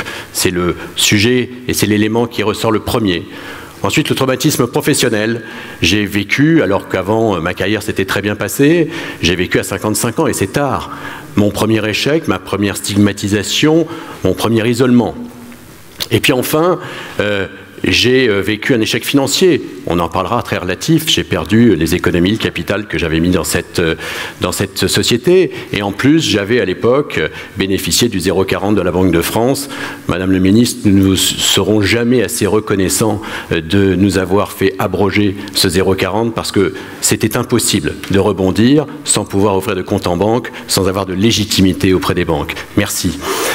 Et puis, j'ai regardé, j'ai vu qu'il y avait 60 000 entrepreneurs qui déposaient le bilan tous les ans. Quasiment 60 000 faillites et liquidations. Et je me suis dit, mais toi, tu as été un super privilégié. Eux, est-ce qu'ils ont été des privilégiés? Toi, personnel, tu avais une femme coach, elle t'a dirigé vers une psychothérapeute, elle t'a fait un travail fabuleux. 4 ans après, tu te rends compte tout le progrès que tu as fait. Les autres, ils ont une psychothérapeute comme toi? Professionnellement, tes clients, le lendemain de ta faillite, ils t'ont appelé pour te dire « Allez Philippe, arrête, remonte une société de conseil, on va te donner des missions. Les autres, on les appelle, on leur propose de repartir? Probablement pas. Et puis financièrement, tu avais une assurance chômage parce que tes actionnaires tenaient à ce que tu aies une assurance chômage. Il y en a combien des 60 000 qui ont une assurance chômage? Alors, je me suis dit, c'est pas possible. Je suis vieux, j'ai 61 ans, ma carrière elle est quasiment finie. Mais pour tous les autres, en particulier pour nos enfants qui vont se lancer, pour tous les gens qui sont plus jeunes, tu dois faire quelque chose de ce privilège. Et là, l'élément très important, et je pense que tout le monde en a parlé, ce sont les rencontres. Là, je fais une première rencontre avec Jacques Attali et je lui dis, j'ai déjà fait des conneries dans ma vie, peut-être que vouloir lancer une association de bénévoles, c'est une folie. Et il me dit, au contraire, c'est une très bonne idée, allez-y et si vous le lancez, je vous aiderai. Et il est devenu notre membre d'honneur. Puis après, j'ai rencontré Josie Reifers à Bordeaux. Je lui ai dit, je veux faire un test, je ne veux pas le faire à Paris, je veux le faire dans une ville où il y a plus de solidarité. Il m'a dit, allez-y, je vous mets toutes mes équipes derrière, on y va. Et puis ensuite, j'ai rencontré Jean-Pierre Le Tartre, le patron d'Ernst & Young. Je me suis dit, des grands cabinets américains comme ça, ils ne vont jamais s'intéresser à des entrepreneurs qui ont fait faillite. Et il m'a dit, c'est une super idée, allez, on va faire du mécénat de compétences derrière vous et derrière vos équipes. Et puis j'ai rencontré le Crédit Agricole, un banquier. Je ne pensais pas qu'un banquier était capable de comprendre des problèmes de rebond d'un entrepreneur qui a fait faillite, parce qu'en général, ça se passe au contentieux, ce genre d'affaires. Ça ne se passe pas au niveau de la direction générale et on ne met pas des ressources à disposition. Eh bien si, ils ont dit OK, on y va. Et là, je me suis dit, quelque chose change profondément dans ce pays. Moi, on m'a élevé à m'éloigner de l'échec, à ne pas le connaître, à faire comme si ma vie n'allait pas en subir. Et en fait, on sait que nos vies sont des sinusoïdes maintenant et de plus en plus rapides. Mais je me suis dit, le monde bouge, la France bouge, les jeunes bougent, et ça c'est formidable. Et qu'est-ce qu'on a fait? Et qu'est-ce que font aussi les associations dont je vais parler tout à l'heure? Et on n'est pas très nombreux. On a fait du coaching, parce que pour reconstruire le socle personnel d'un individu qui a été brisé, qui a été isolé complètement, eh ben, ça ne se fait pas tout seul.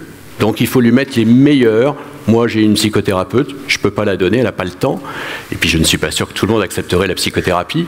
Le coaching professionnel, c'est déjà formidable. Et on leur fait 7 séances d'1h30 pendant tous les 15 jours pour reconstruire leur socle. Mais pas reconstruire que l'estime de soi. Reconstruire également la compréhension d'eux-mêmes. Qu'est-ce que j'ai fait dans ma faillite qui l'a causé ? Il faut que je le comprenne parce que sinon j'ai de grandes chances de recommencer les mêmes bêtises. Et je ne suis pas fait pour tout. Et donc il faut que je comprenne mon système pour que mon petit bateau, je l'emmène dans les bonnes directions, là où les vents le portent, plutôt que de l'emmener là où il va être face au vent et il ne résistera pas. Et puis une fois que les nouvelles projections professionnelles sont là, on va les mettre dans des ateliers collectifs. Personne n'est omniscient, personne ne sait tout. Donner la responsabilité d'un entrepreneur qui plus est, qui a été abîmé à une seule personne, me paraît une folie. Se mettre à 7 ou 8 autour d'une table avec des compétences multiples pour le supporter, l'aider, je crois modestement avec nos équipes que c'est la bonne solution.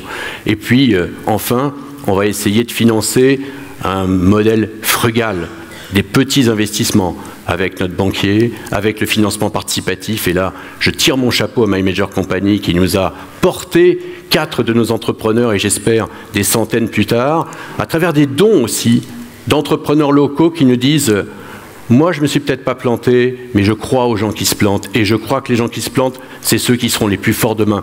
Je mets de l'argent. » Voilà, tout ça fait en sorte que ces hommes, en 6 mois, en 7 mois, en 8 mois, en 10 mois, ces hommes et ces femmes, Michel, Laurent, Gaël, Béatrice, Sandra, remontent, se redressent, repartent. Ce sont des gens bourrés de compétences et de talents. On les a gâchés, ils se sont isolés, mais vous les réveillez et d'un seul coup, ces talents reprennent force. Et la France en a besoin. 60 000 pendant 10 ans, ça fait 600 000 entrepreneurs. Multiplié par 5 emplois, ça fait 3 000 emplois. Vous vous rendez compte le gisement incroyable qui est sous nos pieds. Et puis, on est allé en parler dans les conférences. Partout, on nous tendait la parole, dans les grandes écoles, HEC, ESSEC, y compris ici à Sciences Po. On est allé dans des incubateurs, des start-upers, ils n'imaginent pas l'échec. Et on leur dit, l'échec est une option à forte probabilité. Et ce n'est pas dramatique, ce n'est pas grave. C'est comme ça que vous allez apprendre. Puis vous allez vous planter 1 fois, 2 fois, 3 fois. Puis la 4e fois, ça va marcher. Mais c'est pas grave si bien sûr vous gérez les conséquences. Et si deuxièmement, vous savez rebondir. Et rebondir, quelqu'un dans nos équipes m'a offert cette balle. Il m'a dit, tu vois, on peut rebondir comme ça. Et puis on peut rebondir en grandissant. Et en fait, ce que nous essayons de faire avec tous nos bénévoles, qui sont vraiment des gens merveilleux, c'est que l'échec soit une occasion de rebondir, mais de grandir. Ce que les Américains appellent « learning from failure ». Alors, comme on n'a pas le temps avec tous nos bénévoles, on n'est pas assez nombreux, on n'a pas de sous, d'arriver à couvrir toute la France, ce qui a été très important aussi, c'est nos rencontres avec les autres associations. Des associations fantastique. Je pense à cet entrepreneur, il est là, Bruno Delcamp, qui travaille avant le tribunal de commerce. Donc, un jour, j'ai reçu un email d'une femme, un dimanche, qui m'a dit « J'ai peur. Demain, je passe au tribunal de commerce, ma vie s'effondre. » J'ai passé 3 quarts d'heure au téléphone avec elle et je lui ai dit « J'ai un homme pour vous, Bruno Delcamp, SOS Entrepreneur, il a des équipes fabuleuses, il va vous aider. » Cette femme, quelques semaines plus tard, m'a appelé et m'a dit « Vous m'avez sauvé. » Bien entendu, je ne l'ai pas sauvé. Je l'ai juste accompagné. Recréer de Christian Debac, qui intervient avant et après le tribunal de commerce, qui est aussi, depuis des années, porte le combat, lui, de la faillite, et qui a beaucoup travaillé sur le 040, et on lui doit beaucoup. Et puis Dimitri Pivot, lui, il oriente après le tribunal de commerce, et il accompagne avec ses équipes les entrepreneurs qui veulent plus entendre parler d'entrepreneuriat. Ils veulent se reconcentrer sur le salariat.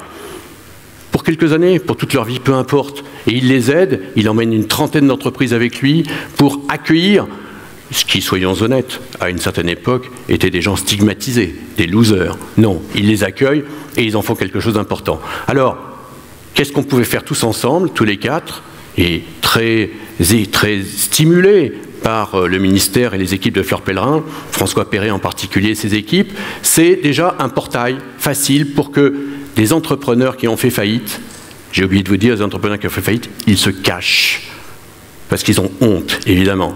C'est qu'ils aient accès facilement et vite à nous, qu'ils sortent de l'isolement. Je crois que tout le monde l'a dit, tout seul, on n'est rien. Et en tout cas, on ne grandit pas tout seul. Et puis, donc on l'a appelé, c'est l'idée de Dimitri, www.portaildurebond.com. www.portaildurebond.com. Et on se dit, rien que ça, il faut qu'ils nous trouvent, et vite. Parce que quand ça ne va pas bien, il faut trouver vite les assistances. Puis 2, ça a été l'idée de Christian Debac, on a dit on va faire un GIA. Il existe des GIE, ben on va faire un GIA, un groupement d'intérêt associatif. On l'a d'abord appelé, je ne sais pas comment, et puis après on a fini par dire on va l'appeler le portail du rebond des entrepreneurs, tout bêtement. Et puis on s'est dit il va falloir les parler, parce que nous avec nos petites mains, on ne va pas en couvrir des milliers des entrepreneurs. À 4 associations dans toute la France, on va commencer déjà à parler un peu plus fort. Et parler, c'est essentiel. Alors, vraiment, cette conférence de ce soir, elle me paraît un point essentiel parce que c'est vrai que la France a un retard culturel. Je l'ai vécu en particulier sur les États-Unis en matière d'échec et en matière du rebond. Mais on n'a pas dit notre dernier mot. Et moi, je crois qu'avec l'expérience du savoir-être que nous avons, et qui, à mon avis, en Europe est peut-être plus important que dans d'autres parties du monde, eh bien, je crois qu'on a peut-être la chance, avec toutes ces initiatives, et un ministre comme vous, madame, de devenir le leader de l'intelligence de l'échec. Parce que je crois que l'échec, non seulement il ne faut pas qu'on lui tourne le dos, mais c'est un gisement d'une puissance incroyable, à titre individuel et à titre collectif. Et si cette conférence de ce soir peut permettre qu'on y mette de l'énergie, je crois que la France s'en portera pas mal. Merci.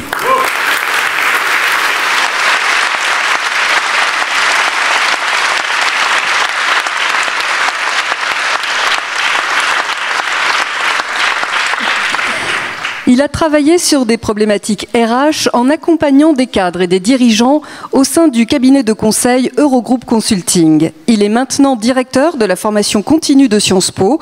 Il nous propose une synthèse des témoignages entendus ce soir. Monsieur Nicolas Péjoux.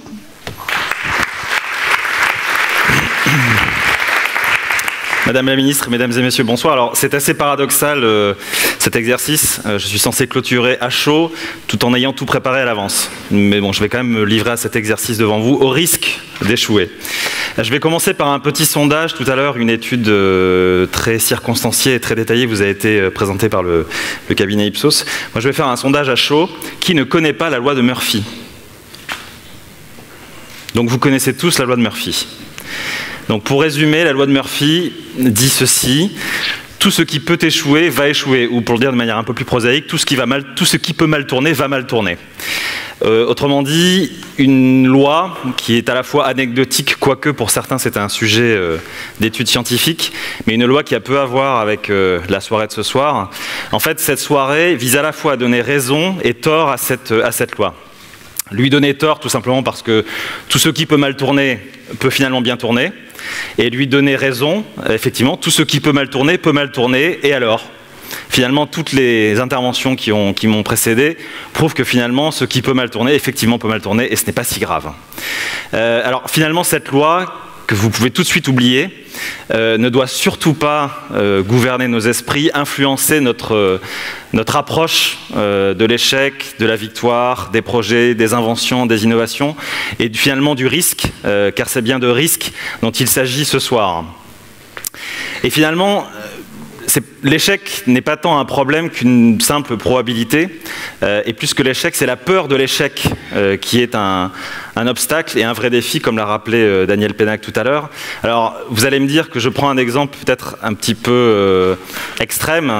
Non seulement le rebond est difficile dans ce cas-là, vous me le concéderez, mais deuxièmement, non seulement dans ce cas-là, la peur de l'échec est un sujet, mais l'échec même est finalement assez problématique, puisque globalement, même si, et effectivement, dans la loi de Murphy, il y a également le fait que quand on applique cette loi pour concevoir des prototypes, on se met dans la situation, et ça a été évoqué tout à l'heure avec l'exemple de l'aéronautique, dans le cas d'un avion, dans la construction d'un avion, on envisage le pire, et donc on anticipe toutes les probabilités d'échec.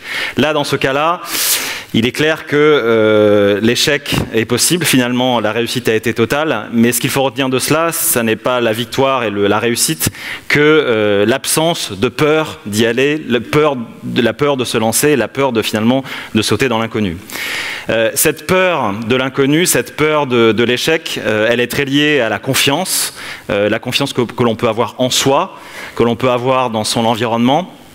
Et ce que l'on constate aujourd'hui, finalement, c'est que la confiance est instable, elle est une matière, j'allais dire inflammable, mais en tout cas une matière fragile, et elle est très liée au monde contemporain.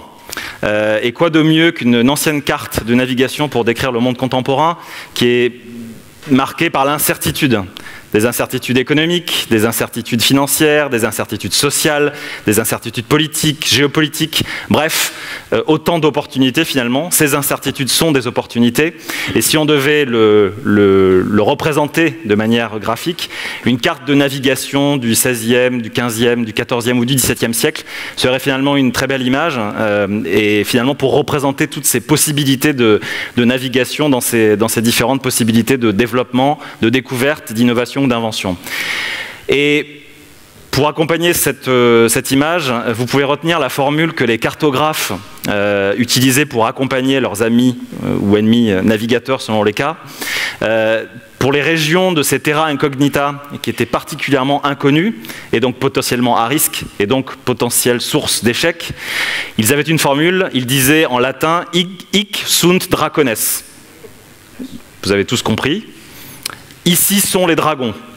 Alors, manière assez poétique et finalement assez bestiale de décrire le risque et la possibilité d'échec, mais finalement ces dragons ne sont pas tant de potentiels échecs que de probables victoires, et le fait est que la navigation et les découvertes de ces siècles-là ont montré que l'incertitude est finalement un formidable moteur de réussite parce que c'est une opportunité. Pour naviguer dans cet océan d'incertitude et donc de potentielles sources d'échecs comme de victoires, il faut être doté d'outils et en fait de 3 formes de capitaux. Le capital financier, la BPI tout à l'heure nous a expliqué comment elle était effectivement un outil de capital financier. Un capital social, et toutes les associations qui ont été évoquées ce soir sont des vecteurs de ce capital social qui fédèrent les entrepreneurs, qui leur font partager les bonnes pratiques, leurs échecs, leurs victoires, leurs soubresauts de carrière professionnelle. Et la dernière forme de capital, finalement, c'est le capital humain. Ça ne vous surprendra pas que je finisse avec celui-ci.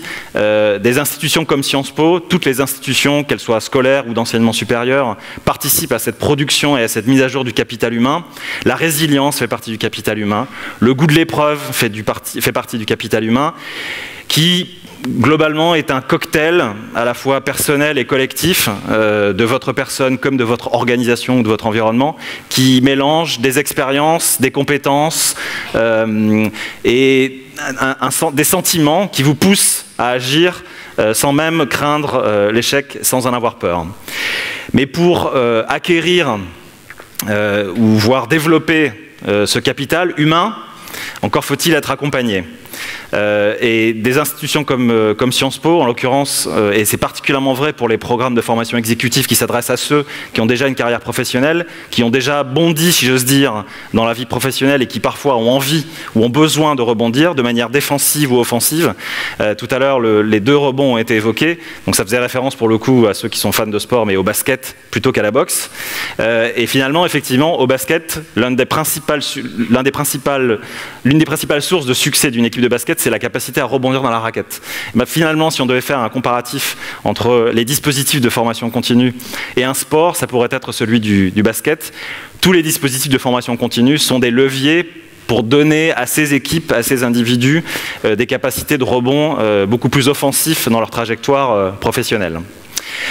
Je ne vais pas être plus long, je voudrais juste conclure avec les mots d'un expert assez connu, qui avait le sens de l'humour par ailleurs, ce qui permet aussi de dédramatiser un petit peu l'échec, qui disait en gros, la meilleure façon d'éviter les erreurs, et non les échecs, c'est d'avoir des idées nouvelles, bref, d'innover, d'inventer. Et si je devais vraiment résumer en 4 mots cette intervention, que vous pouvez par ailleurs oublier, mais retenez ces 4 mots que j'emprunte à l'un des anciens PDG d'une firme représentée par une pomme, qui disait en 2005 aux étudiants de Stanford, qui sont l'un de nos partenaires universitaires, stay hungry, stay foolish. Pour ceux qui sont moyennement bilingues, ayez faim et soyez insensés. Merci.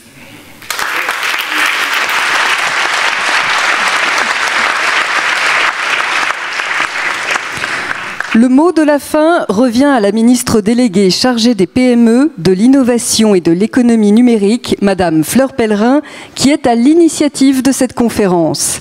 Elle est mobilisée depuis plusieurs mois au sein du gouvernement pour défendre un droit à la deuxième chance pour tous.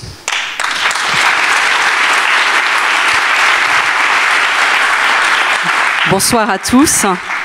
Alors, je voudrais d'abord préciser, avant de commencer cette intervention, que je ne suis pas uniquement mobilisée sur ce sujet-là, mais effectivement, c'est quelque chose qui me tient particulièrement à cœur et je voudrais donc remercier ce soir très chaleureusement Sciences Po et son directeur d'avoir bien voulu héberger, accueillir cette manifestation. Je voudrais remercier tous les intervenants de s'être prêtés au jeu, ce qui n'était pas forcément évident parce que la démarche que nous avons eue ce soir, et nous avons eu quelques hésitations d'ailleurs à la lancer, je vous dirai pourquoi ensuite, c'est pas forcément évident de venir témoigner sur un échec puis un rebond, même si le rebond est quelque chose de positif, mais je crois qu'effectivement il y a un travers culturel en France qui nous inhibe un peu vis-à-vis de l'échec et qui fait que pour ceux qui ont traversé des périodes un peu difficiles, il est un peu compliqué d'en parler et même si c'est pour justement essayer d'avoir une approche pédagogique et de dédramatiser cet épisode difficile qu'ils ont vécu. Donc c'est vrai que nous avons un peu hésité à lancer cette conférence du rebond. Parce que nous nous sommes dit ça peut prêter le flanc à un certain nombre de railleries, ça peut ne pas être bien compris, mais en réalité je crois qu'il est vraiment nécessaire, et tous mes voyages me le confirment, de travailler sur cette notion culturelle de l'échec, du droit à la seconde chance, parce que c'est un des éléments du succès de tous les écosystèmes entre guillemets innovants, donc toutes les zones du monde dans lesquelles les entreprises se créent, se développent, marchent bien, que ce soit la Silicon Valley, Israël, les pays asiatiques sont des pays qui sont marqués par une assez grande décomplexion vis-à-vis de l'échec, voire une valorisation de l'échec. Je discutais encore la semaine dernière avec, à Las Vegas précisément, au Consumer Electronics Show, où beaucoup d'entreprises françaises très pleines de succès et de réussite ont été représentées, avec un grand patron qui me disait que dans la Silicon Valley, un capital risqueur va demander à un jeune porteur de projet combien de fois t'es-tu planté, et il va avoir tendance à financer plutôt des personnes qui ont déjà connu des épisodes d'échec, qui ont déjà lancé des entreprises et échoué, parce qu'on apprend davantage de ces échecs que de ces succès. Alors moi je crois vraiment qu'il faut qu'on puisse travailler en France à dédramatiser l'échec, à avoir une culture qui permette d'accepter davantage l'échec pour se donner une meilleure chance de rebondir ensuite. J'ai commencé à le faire avec une initiative qui a été mentionnée tout à l'heure par Philippe Rambaud, qui était effectivement l'incarnation un peu matérielle de cette stigmatisation de l'échec, l'indicateur 0,40, qui était une sorte de note donnée par la Banque de France aux entrepreneurs ayant connu un épisode de faillite au cours des 3 dernières années, et qui effectivement empêchait ou rendait plus difficile l'accès à un nouveau crédit professionnel pour lancer une nouvelle activité. Cette démarche, je l'ai voulu parce que j'ai l'année dernière lu une étude qui m'a fait froid dans le dos. Une étude de la Commission européenne qui montre que statistiquement en France, on met 8 ou 9 ans pour se remettre d'un échec professionnel et pour retenter l'aventure entrepreneuriale, alors que dans d'autres pays, l'Allemagne par exemple, c'est 6 ans, et dans d'autres pays comme la Norvège, c'est moins d'1 an. Et ça m'a paru une éternité absolument inacceptable, ces 8 ou ces 9 ans. Et je me suis dit qu'il fallait vraiment qu'on travaille à la fois sur les verrous réglementaires qui font partie de l'environnement juridique en France et qui empêchent justement ce droit au rebond ou cette seconde chance, et puis sur les verrous culturels. Et c'est la raison pour laquelle nous sommes là ce soir. J'espère que vous avez trouvé intéressants les témoignages. Pour ma part, je les ai trouvés à la fois édifiants, émouvants, très constructifs, positifs, et je souhaiterais que nous puissions démultiplier les initiatives comme celle qui nous rassemble ce soir, raison pour laquelle je suis ravie d'avoir l'opportunité de signer très prochainement, tout de suite même, avec Sciences Po, avec les 4 associations qui ont été mentionnées par Philippe Rambaud et qui travaillent sur le rebond, et puis l'association des régions de France qui est chargée, enfin les régions étant chargées du développement économique, afin que ces conférences du rebond puissent voir le jour sur l'ensemble du territoire et puissent diffuser cette parole pédagogique pour essayer de décomplexer les entrepreneurs, mais aussi surtout les jeunes, car Philippe Bernal a dit c'est important de travailler cela dès le plus jeune âge, afin que l'on ait moins peur de l'échec et qu'on maximise ainsi ses chances en cas d'échec de rebondir et d'avoir cette résilience. Je trouve que c'est un très beau mot qui s'applique d'ailleurs au réseau télécom, donc j'ai souvent l'occasion de l'employer. Voilà, donc pour que en 2014 on puisse voir fleurir, sans jeu de mots, des conférences du rebond partout sur le territoire. Je crois que c'est important et c'est comme ça qu'on pourra travailler sur ces verrous culturels. Et puis parce que c'est un sujet qui, je vous l'ai dit, me tient à cœur et depuis longtemps, je souhaiterais pouvoir missionner également très prochainement un entrepreneur et un responsable associatif pour me faire des propositions afin de travailler sur cette culture du rebond qu'il s'agit de développer en France, travailler sur des verrous qui peuvent être réglementaires, mais aussi sur les initiatives que l'on peut prendre avec l'éducation nationale, avec les associations pour faire sauter ces verrous culturels qui nous empêchent de voir l'échec comme un moment utile dans une trajectoire personnelle réussie ou une trajectoire entrepreneuriale réussie. Voilà, donc je voudrais vous remercier tous, participants et publics ce soir pour avoir manifesté votre intérêt pour cette initiative. Je souhaite encore une fois qu'elle se démultiplie partout en France et qu'on puisse tous ensemble travailler à appréhender l'échec de manière plus positive et que ce soit un élément dans la conquête de l'emploi, de la création de valeur sur notre territoire. Merci à tous.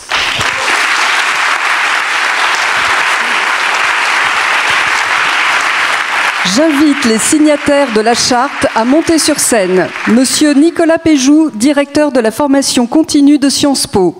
Monsieur Bruno Delcamp, président de l'association SOS Entrepreneurs. Monsieur Christian Debec, président de l'association Recréer.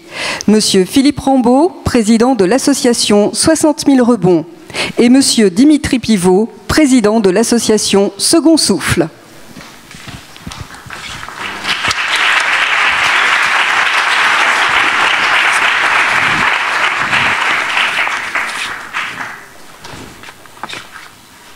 Alors j'y vais. Pas que je rate, hein.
Alors, on a également une petite surprise avec la participation, je l'en mets maintenant, hein, oui,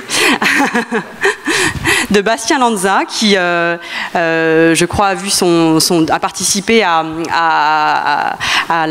l'enregistrement d'un album Génération Goldman qui a été financé par crowdfunding, donc un autre sujet qui me tient à cœur grâce à My Major Company. Et donc, je dois lui remettre aujourd'hui, alors moi, j'y connais pas grand-chose, un double disque de platine. Donc je crois que c'est combien de ventes ? 200 000 ventes, voilà.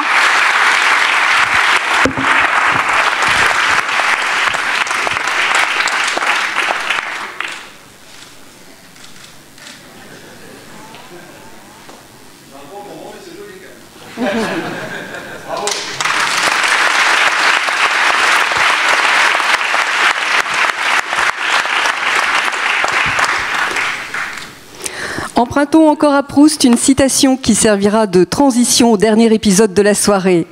La musique est peut-être l'exemple unique de ce qu'aurait pu être, s'il n'y avait pas eu l'invention du langage, la communication des âmes. Écoutons donc celle d'un jeune artiste révélé par My Major Company et qui n'a pas froid aux yeux, Bastien Lanza.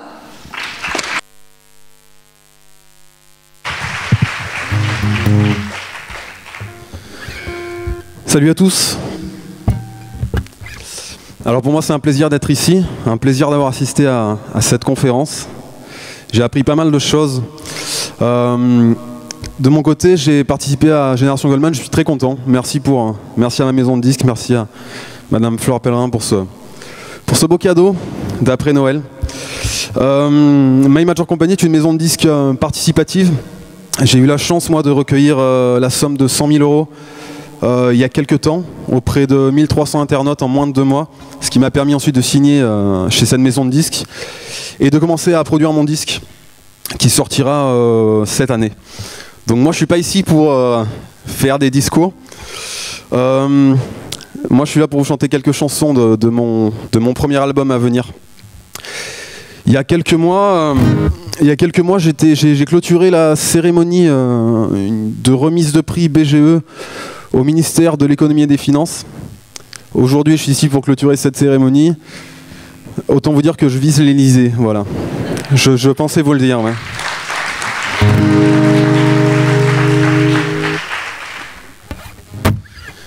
François, prends garde à toi.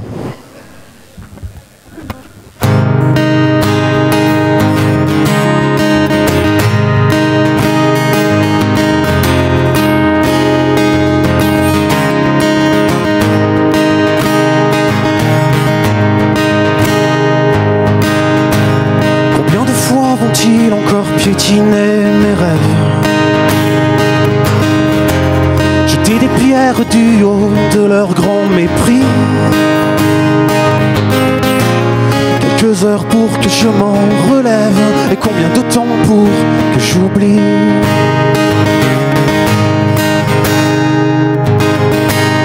des cachets qu'ils avalent pour vite trouver le sommeil. À part ça tout va bien puisque les coffres sont remplis. Ils doivent croire que tout se monnaie, mes souvenirs n'auront pas de prix.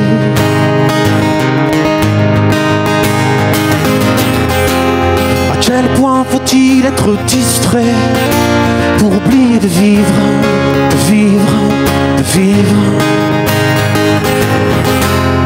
Même quand leurs cages sont dorées, les oiseaux veulent voler, voler à l'air libre.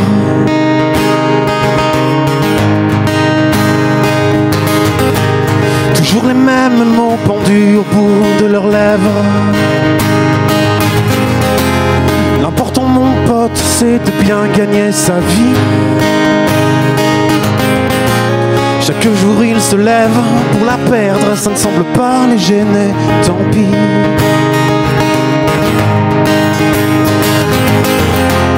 À quel point faut-il être distrait pour oublier de vivre, de vivre, de vivre. Même quand leurs cages sont dorées, les oiseaux veulent voler, voler à l'air libre.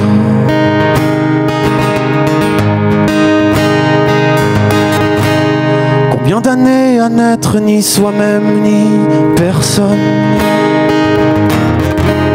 Combien de regrets cachés dans le gris du ciel.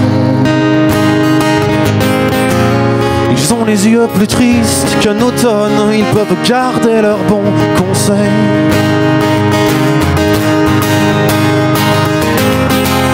À quel point faut-il être distrait pour oublier de vivre, de vivre, de vivre. Même quand leurs cages sont dorées, les oiseaux veulent voler, voler à l'air libre. Les oiseaux veulent voler à l'air libre. Les oiseaux veulent voler à l'air libre. Les oiseaux veulent voler, voler à l'air libre. À l'air libre.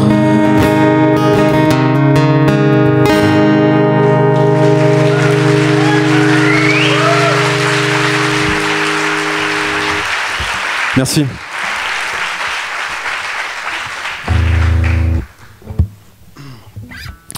La chanson qui suit s'appelle 2 heures du mat et c'est une chanson qui m'a vraiment porté chance depuis le début et qui m'a permis de rattacher à ma cause de nombreux partenaires parce qu'on parlait d'échecs, de rebonds. Ce qui est important dans toute situation, à mon avis aussi, c'est d'avoir des partenaires. Et c'est très valable dans le domaine artistique également. Ça, je sais pas trop à quoi ça sert, mais un jour j'ai vu Jean-Jacques Goldman l'utiliser, donc bon.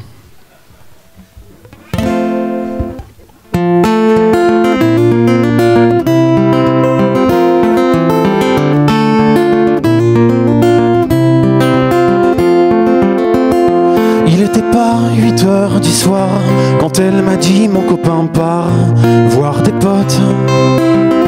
Elle avait le moral de travers et pas vraiment la tête à faire une belote. Je traînais dans ma chambre seule avec une tisane au tilleul et la nostalgie des soirs d'automne. Je lui ai donné rendez-vous dans un bar de la ville juste avant de raccrocher mon téléphone.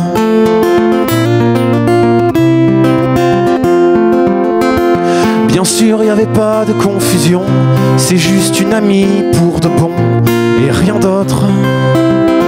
Je suis casé depuis des mois et cette fille, c'est la nana de mon pote.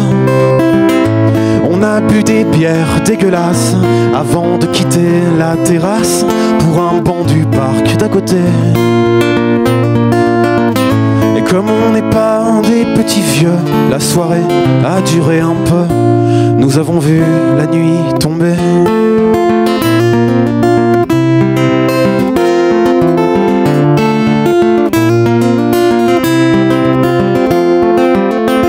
Mais bien sûr il n'y avait aucun doute, c'est juste une amie de longue route depuis le départ. sa main qui traîne dans mes cheveux, ma main a coupé que c'était que du hasard. J'ai abandonné l'hypothèse après l'instant où, mal à l'aise, elle m'a fait lire dans ses yeux. Nos lèvres se sont rapprochées juste avant de se détourner. Comme ça, c'est sans doute mieux.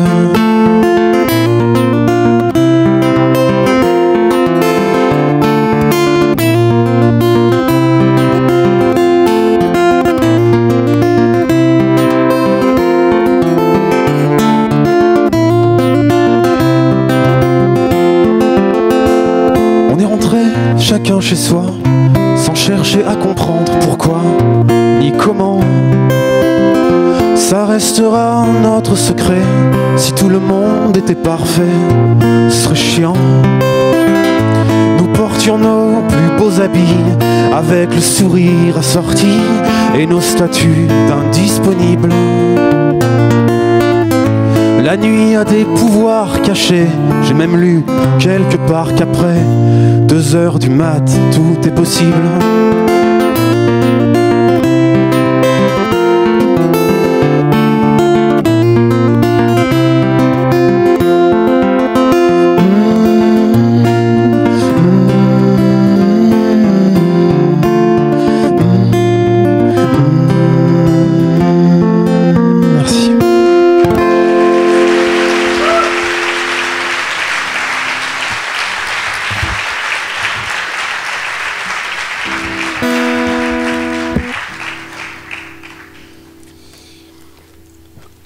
Avant de terminer ma petite intervention, je voudrais vraiment remercier les gens qui m'ont permis de jouer ici ce soir. C'était très cool de vous rencontrer. Vous m'avez l'air tous fort séduisants, fort sympathiques.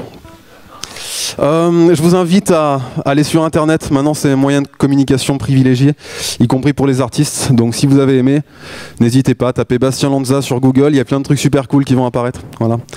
Merci beaucoup à Madame Fleur Pellerin, à son cabinet, à François Perret, Marie-Émilie, toute l'équipe de l'organisation. C'était très sympa. Merci à vous et à très bientôt.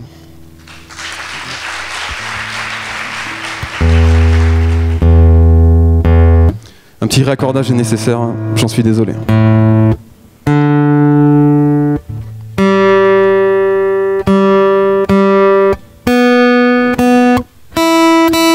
Ok. C'est ton saxophone.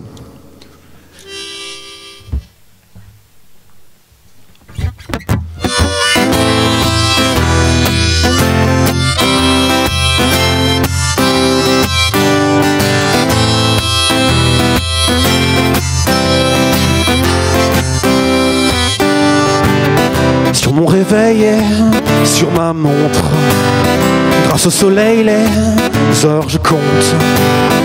Avec mon cadran digital, même en regardant les étoiles.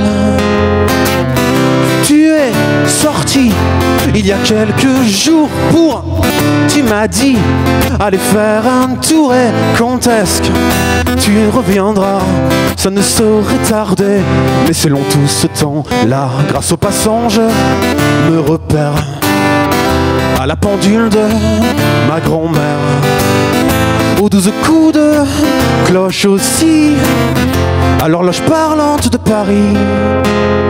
Mais tu es sorti la semaine dernière pour, tu m'as dit, aller boire un verre et quand est-ce que tu reviendras? Ça ne saurait tarder, mais c'est long tout ce temps-là. Et quand est-ce que tu reviendras? Je sais ça ne saurait tarder, mais c'est long.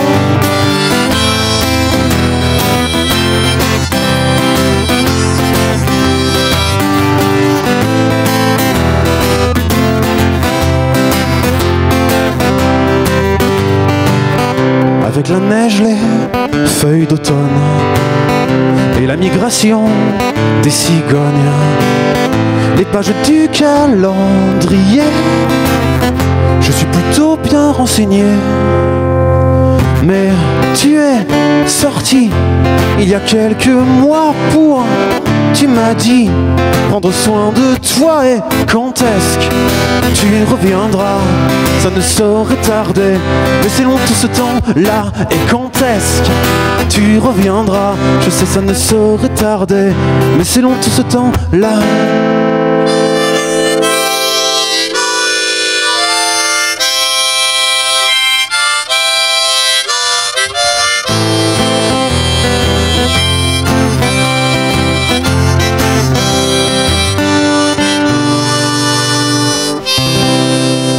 Merci, à bientôt.